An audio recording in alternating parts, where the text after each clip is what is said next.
We're back, part 2, Cousin Adam. Alright, yeah, I guess where I left off it was when I was 15. We found a couple. You found a bottle of pills. We found 2 different bottles of pills. Right. Vicodin. Right. 90 of them from my aunt down in the garage, where my uncle had like a hoarder fucking garage. He had these pills like saved somewhere. Right. And my cousin wanted me to sell them, and I ended up taking them all. So that's when I started taking pills before I knew they were really bad for you. Right.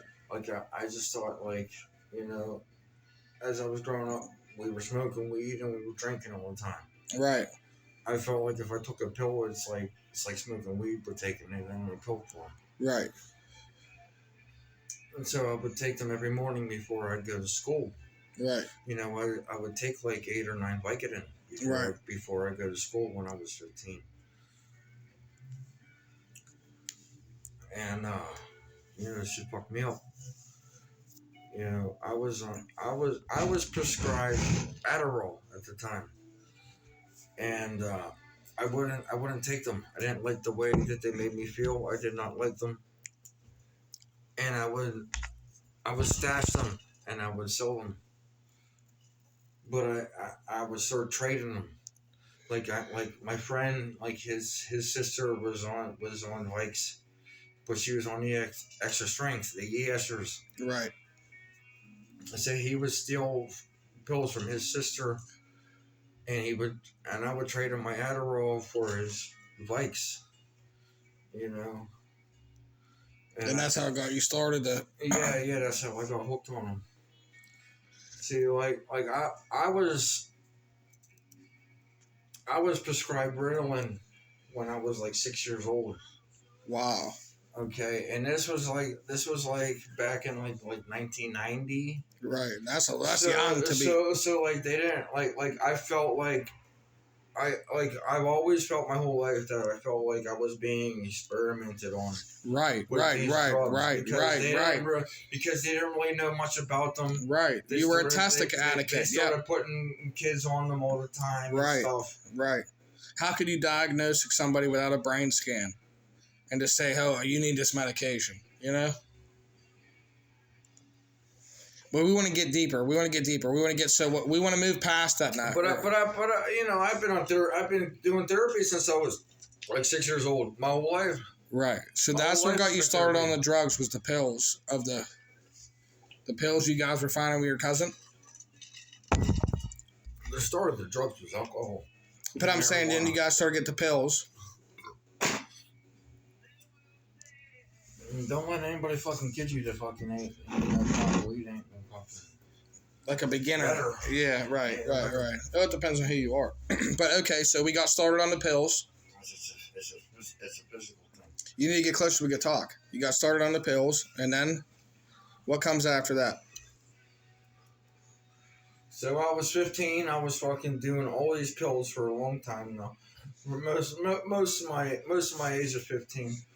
And I remember vividly this one day, I was at my friend's house, and his mom bought us booze and shit, and we was having a fucking wild party upstairs. Right.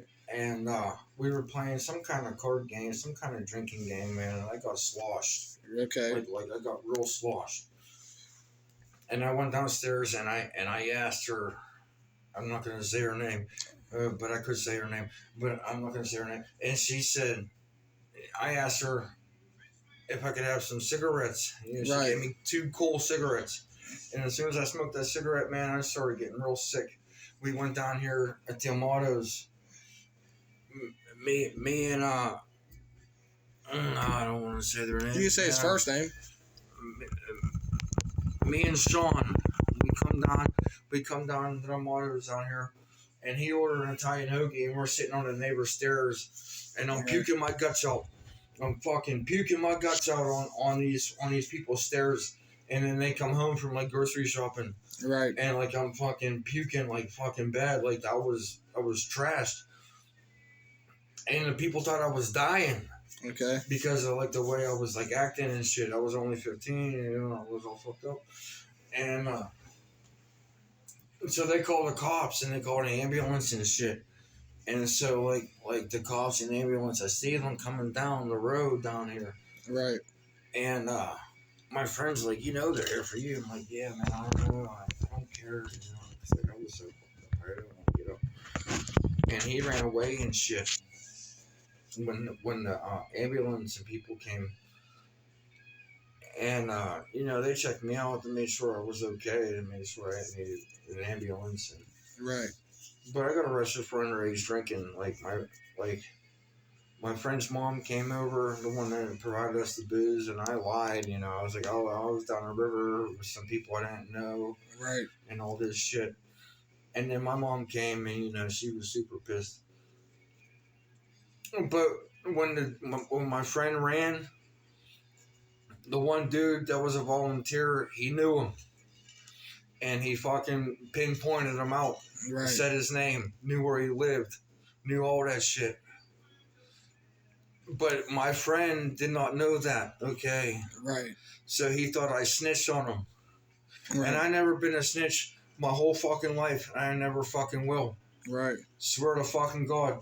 But he fucking thought I snitched on him because John Plotnicki fucking knew him. Right. John Plotnicki. He fucking knew him. And he, so then he started turning all my friends against me. And then my mom didn't want me hanging out with these people because, she seen I was getting all fucked up. Right. She didn't know I was on the pills, but she knew I was drinking and smoking weed and shit. Right. And so, I wasn't allowed to hang out with them no more. And the school, they had me talk to, this therapist person. And I didn't know who this was, but I talked to him truthfully because, I always talk truthfully, even though it may hurt me. Right. In the long run, I always talk truthfully, how my thoughts and my feelings and whatever, I lay it on the table, and it is what it is. But anyways, this dude fucking turned it into somebody that made me go into a rehab. Right. So I was by that time I was 16. I had to go into my first rehab. The school said that if I didn't go to rehab, that they were going to kick me out of school and all of this stuff. And so I went into this rehab. Right. It was an outpatient rehab, so it wasn't that too big of bad. a deal. Yeah. But still, I was 16. I had to go to this rehab, and then they made me start going to meetings and stuff like that. AA and NA meetings and stuff. Right. And but I was getting high the whole time. Right. I was still smoking weed and drinking and shit all the time, even though I was going to this rehab. I would go there and I would come home at night and I would get all fucked up by myself. Right. I would get all fucked up by myself. And, that went on for a period of time. They kicked me out of the rehab because I kept going. I kept getting dirties. Right. So they, but they never told my school. My school didn't know I got kicked out. My mom didn't know I got kicked out for the reasons that I got kicked out. I just told my mom I was done, and she was like, okay, and, nothing ever came of it. But I did end up getting kicked out of school that year. Right. Yeah, I did get kicked out of school. Because the last 4 years I was in school, I'd get suspended 10, 12 times. I was always doing dumb shit. Right. And, the last time I had, I was in the hallway and I was angry for some reason. I can't even remember why the fuck I was angry, but I was angry. I was real angry. Right. I'm beating the fuck out of my lockers, pounding them hard as I can. I'm beating the fuck out of my lockers. And we had these bullshit security guards that was there. And then this fucking lady come up to me and she's like, calm down. And she's like, she grabbed me by the shoulder and she said, take a walk with me. Yeah. And I said, "The fuck off me, bitch!" Yeah. And I ran away. Right. And I ran. I started running, and I guess like some of them stayed behind, and the other ones were chasing me. And like I ran into this classroom, I never even been to. I don't even know these people. This class, this room. I just ran in there and I'm like hiding behind a file cabinet and shit. And the security guards were looking for me. And they were calling over me on a loudspeaker and all this shit. But they did finally find me. And apparently when the other security guards that were behind by my lockers, they tried to open my locker. Yeah. And I had like a whole, like I had like 5-6 bungee cords strapped to the locker. So like as soon as you open the locker, it slams shut on you real hard and boom. Right. You know? It startled her, fucking freaked her out, you know. And they found a fucking wooden hammer that I had stolen from a woodshop class that I wasn't even on a woodshop class. But I just went there one day and stole the fucking hammer. I thought it was cool. And it was in my locker, and then they said it was a weapon. Yeah. You know, and then they wanted to send me to one of them schools where they beat you and shit. Yeah. Yeah. You know, Holy Family and all that shit. That's where I went. Yeah, that's right. Yeah, I heard back in the day they was fucking harsh. Oh, they people, used to, man. Yeah, they'll slam you, They'll choke beat the you. shit. all Oh, that hell fucking yeah. shit. Oh, yeah. Hit you with forks and forks. And I called one of my staff back in the, I talked to one of my staff recently that I knew back in Holy Family. I said, nowadays we twist your ass up. So I told him on the phone. I said, we'll twist your ass up nowadays. He said, what? Yeah, so my mom, she signed me out of school. Right. And, So, all right, we're a little too long in there. So we're going from, I'm still at 16 we got, years old. okay, I'm so still at 16 we got years 4 old, more man. minutes left on this video. Let's finish up how we did on Cherry Street. So you met. Finish up how I did on Cherry Street. Yeah, the next video. In 4 minutes. Well, we'll start You're off your bird. Well, I'm saying just in a quick phrase, how you can, like. Okay, so when I was 16, so I got kicked out of fucking school. My mom signed me out of school. Okay. I didn't have to go to one of them schools where they fucking beat you and shit. Right. Okay, but they wanted me to take my GED. Okay, so I got kicked out of school when I was 16, and then I started hanging out with the older crowd on my street. Right. These dudes were like 40, 45, 50 years old. Right. And all they do was drink all day, all night. These were my people. Right. Now that I got kicked out of school, I'm 16 years old.